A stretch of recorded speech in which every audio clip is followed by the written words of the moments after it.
Mga senador tiwala na kayang ayusin ni Pangulong Ferdinand R. Marcos Jr.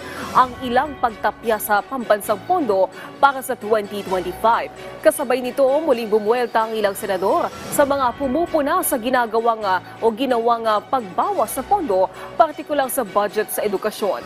Si Daniel Manalastas sa sentro ng balita. Naniniwala ang ilang senador na kaya pang remedyohan ni Pangulong Ferdinand R. Marcos Jr. ang mga nangyari sa panukalang 2025 national budget.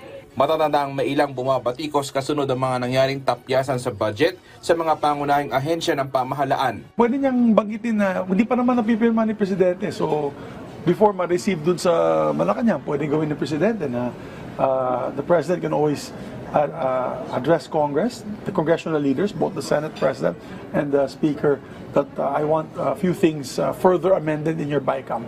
So please reconstitute the BICAM. Pwede naman mag-overtime para sa ating mga kababayan. Budget yan eh.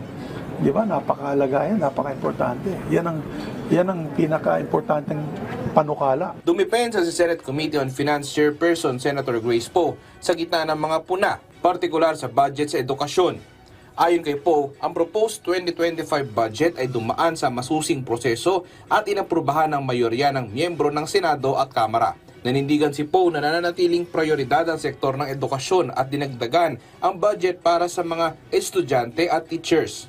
Si Senadora Amy Marcos sinabihan ng kapatid na si Pangulong Marcos na ayaw niya itong mapahamak at ayaw niyang mabigo ang pamamahala. Kaya hiling ni Senator Amy na may pakinggan daw ang boses ng taong bayan. Ayon kay dating Senador Panfilo Lacson, may line item veto power ang presidente. Oras na lumapag na sa kanyang mesa ang enrolled bill ng budget. Pino na rin ni Lacson ang BICAM sa pagbawas ng budget ng DepEd at pagdagdag naman sa budget ng DPWH.